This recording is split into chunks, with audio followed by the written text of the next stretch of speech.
18 अक्टूबर 2007 पाकिस्तान का कराची शहर। 2 लाख लोग सड़कों पर थे। 3 दिनों से भीड़ जुट रही थी। इंतजार था एक आवाज का, आवाज बेनजीर भुट्टो की। भुट्टो जिनके पिता को पाकिस्तान में फांसी पर लटका दिया गया था, जो 8 साल बाद पाकिस्तान लौट रही थी, इस उम्मीद में कि पाकिस्तान का मुस्तकबिल बदल देंगी। लेकिन भुट्टो का अंजाम भी वही हुआ जो उनके पिता का हुआ था। भुट्टो को कानूनी तरह से मारना मुश्किल था, इसलिए बम का इस्तेमाल हुआ। लेकिन असल में उस रोज हुआ क्या था? पाकिस्तान की इकलौती महिला प्रधानमंत्री की हत्या के पीछे कौन था, जानेंगे आज के एपिसोड में। नमस्कार, मेरा नाम उपासना है और आप देख रहे हैं ऐतिहासिक किस्सों कहानियों से जुड़ा रोजाना का कार्यक्रम तारीख।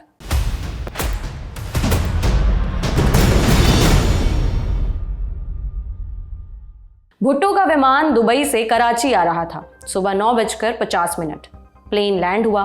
आधे घंटे बाद बेनजीर एक कमरे में थी। इतिहास उनके दिमाग में घूमते घूमते खुद को दोहरा रहा था। 1986 में भी बेनजीर ऐसे ही पाकिस्तान आई थी। तब भी चुनाव की तैयारी के लिए वो लौटी थी। तब लाहौर की गलियों में 30 लाख लोग उनके स्वागत के लिए खड़े थे।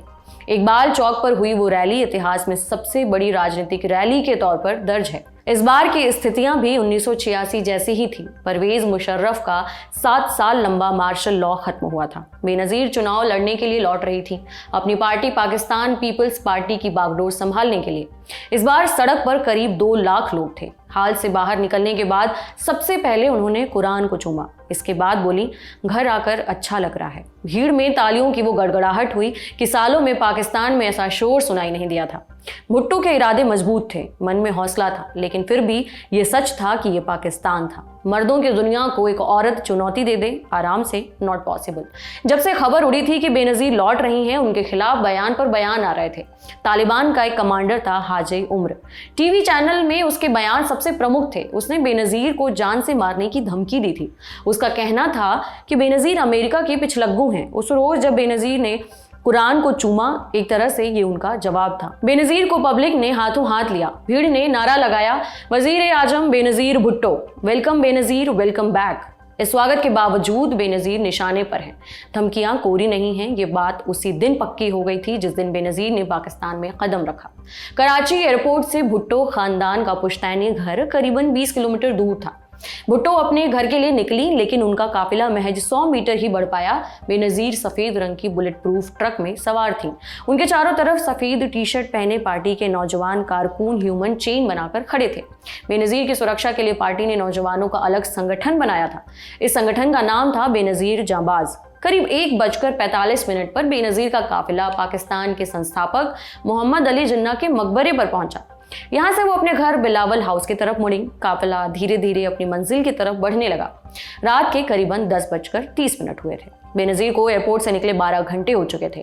उनका घर अभी कुछ 100 मीटर दूर ही था। तभी अचानक एक के बाद एक 2 बम धमाके हुए। इन धमाकों में कुल 139 लोग मारे गए, जिनमें 50 से ज्यादा बेनजीर जांबाज के मेंबर थे। पुलिस के 6 जवानों को भी इस धमाके के चलते जान गंवानी पड़ी थी। मरने वालों में बाकी लोग आम शहरी और पार्टी के समर्थक थे। इन धमाकों से बेनजीर काफी दुखी थी, काफी गुस्सा थी, लेकिन डर का नामो निशान नहीं था। अगले ही दिन उन्होंने चुनाव की तैयारी शुरू कर दी। चुनाव की तारीख थी 8 जनवरी 2008।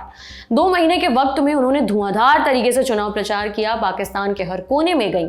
इस पूरी कवायद में नवंबर कब निकल गया पता ही नहीं चला। दिसंबर भी अपने आखिरी हफ्ते में था। 27 दिसंबर को बेनजीर ने तय किया कि वो रावलपिंडी जाएंगी। रावलपिंडी का लियाकत अली मैदान। तय समय पर बेनजीर की रैली शुरू हुई। इसी समय यहां से कुछ दूर इस्लामाबाद एक्सप्रेसवे पर स्थित क्रॉल चौक पर पाकिस्तान मुस्लिम लीग नवाज पार्टी की भी रैली चल रही थी। शाम के करीब 4:30 बजे खबर आई कि पीएमएल नवाज की रैली पर गोलीबारी हो गई है। 4 लोगों की मौत हो गई है। इस चक्कर में जो जवान बेनजीर की रैली में लगे थे, उनमें से कुछ को क्रॉल चौक भेज दिया गया ताकि हालात पर काबू पाया जा सके। बेनजीर की रैली जोर शोर से चलती रही। बेनजीर ने नारा लगाया, मांग रहा है हर इंसान रोटी, कपड़ा और मकान। एक और नारा था, जिंदा है भाई जिंदा है, कल भी भुट्टो जिंदा था, आज भी भुट्टो जिंदा है। शाम के करीबन 5:15 बजे बेनजीर ने अपना भाषण खत्म किया और रैली से निकल गई। अगला पड़ाव इस्लामाबाद था, लेकिन जैसे ही उनकी सफेद रंग की टोयोटा लैंड क्रूजर आगे बढ़ी, लोगों ने उसे घेर लिया। लोग नारे लगा रहे थे। बेनजीर ने गाड़ी का सनरूफ खोला और सीट पर खड़ी हो गई। उन्होंने चटक नीले रंग का कुर्ता और सफेद सलवार पहन रखा था। उन्होंने अपना हाथ उठाकर हिलाया लोगों को अभिवादन करने के वास्ते, लेकिन इसी बीच अचानक कहीं से 3 गोलियों की आवाज आई। इससे पहले कोई कुछ समझ पाता, बेनजीर के गले से खून बहने लगा। एक गोली उन्हें लगी थी, वो घायल होकर गाड़ी में गिर पड़ी। ड्राइवर ने तुरंत गाड़ी आगे बढ़ाने की कोशिश की, लेकिन उसने पाया कि सलवार कमीज पहने एक शख्स गाड़ी के सामने खड़ा था। ड्राइवर ने उससे दूर हटने के लिए कहा। इतने में एक जोर का धमाका हुआ, जिसने बेनजीर की कार को अपनी जद में ले लिया। बेनजीर गंभीर रूप से घायल हुई थी, लेकिन उनके सांसें अभी भी चल रही थी। उन्हें रावलपिंडी जनरल हॉस्पिटल ले जाया गया। शाम के 5:30 बजे बेनजीर अस्पताल पहुंची। डॉक्टरों ने उन्हें बचाने की भरपूर कोशिश की, लेकिन ये कोशिशें नाकाम साबित हुई। शाम 6:16 पर बेनजीर को मृत घोषित कर दिया गया। बेनजीर को किसने मारा, ये सवाल है, पक्का जवाब किसी के पास नहीं। ऐसा नहीं कि बेनजीर की मौत की जांच नहीं हुई, बाकायदा 2 लोगों को कैद भी हुई, लेकिन ये कैद लापरवाही बरतने के आरोप में हुई थी। बेनजीर को किसने मारा, इस सवाल का कोई जवाब नहीं मिला। बीबीसी उर्दू के पत्रकार शहजाद मलिक बेनजीर की रैली को कवर कर रहे थे। उन्होंने अपनी आंखों के सामने धमाका होते हुए देखा। धमाके के बाद घटनास्थल की जो स्थिति थी, उसके बारे में शहजाद मलिक लिखते हैं, वहां घायल लोगों और लाशों के अलावा हर तरफ खून बिखरा हुआ था। उनके जिस्म के टुकड़े थे। मैं घटनास्थल से भरी रोड की ओर जाने के लिए एक साइड से होकर गुजरने लगा तो मेरा पैर जमीन पर पड़े हुए इंसानी जिस्म के किसी हिस्से से टकराया। इसी दौरान एक पुलिसकर्मी वहां आया और उसने मुझे धक्का दिया और साथ ही कहा कि हटो यहाँ से। मैंने ध्यान से देखा तो एक युवक का सिर पड़ा था और अगले दिन पुलिस ने बिलाल नामक जिस कथित आत्मघाती हमलावर का स्केच जारी किया, वो सड़क पर पड़े हुए चेहरे से मिलता था।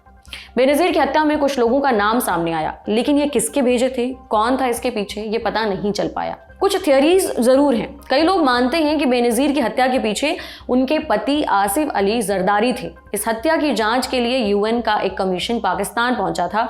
इस कमीशन ने अपनी रिपोर्ट में कहा, बेनजीर की मौत के लिए सुरक्षा में भारी चूक जिम्मेदार है। साथ ही कमीशन ने माना कि हत्या की जांच में भारी कोताही बरती गई थी। अधिकारियों ने पाया कि सबूतों को ठीक से इकट्ठा नहीं किया गया था। लापरवाही थी या जानबूझकर, नहीं पता, लेकिन जिस जगह बेनजीर पर हमला हुआ, अगले ही रोज उसे पानी से धो डाला गया। इस हत्या की उंगली पाकिस्तान के तत्कालीन राष्ट्रपति परवेज मुशर्रफ पर भी उठी। हत्या के कुछ महीने पहले बेनजीर ने एक ईमेल में लिखा था, अगर मेरी हत्या हुई तो इसके पीछे जिम्मेदार परवेज मुशर्रफ होंगे। कुछ हलकों में ऐसी खबरें भी थी कि ब्रिटेन की खुफिया एजेंसी MI5 ने ISI को बेनजीर की हत्या का जिम्मेदार माना है। इस मामले में 9 साल तक केस चला। 2017 में पाकिस्तान की अदालत ने फैसला सुनाते हुए 2 पुलिस अधिकारियों को आपराधिक लापरवाही बरतने का दोषी पाया। पूर्व पुलिस अधिकारी सऊद अजीज और खुर्रम शहजाद को 17 साल की कैद और 5 लाख रुपए जुर्माने की सजा सुनाई गई। कुछ और लोग भी शक के घेरे में थे, लेकिन 5 संदिग्धों को सबूतों के अभाव में छोड़ दिया गया। परवेज मुशर्रफ भी इस मामले में अभियुक्त बनाए गए थे। हालांकि जब तक फैसला आया, मुशर्रफ विदेश जा चुके थे। मुशर्रफ को भी फांसी की सजा मिली, लेकिन वो पाकिस्तान नहीं लौटे। कुल जमा कहें तो बेनजीर को कभी इंसाफ मिला ही नहीं, ठीक वैसे ही जैसे उनके पिता को नहीं मिला था। बहरहाल आज का एपिसोड इसी के साथ खत्म होता है। देखते रहिए द लल्लन टॉक। शुक्रिया।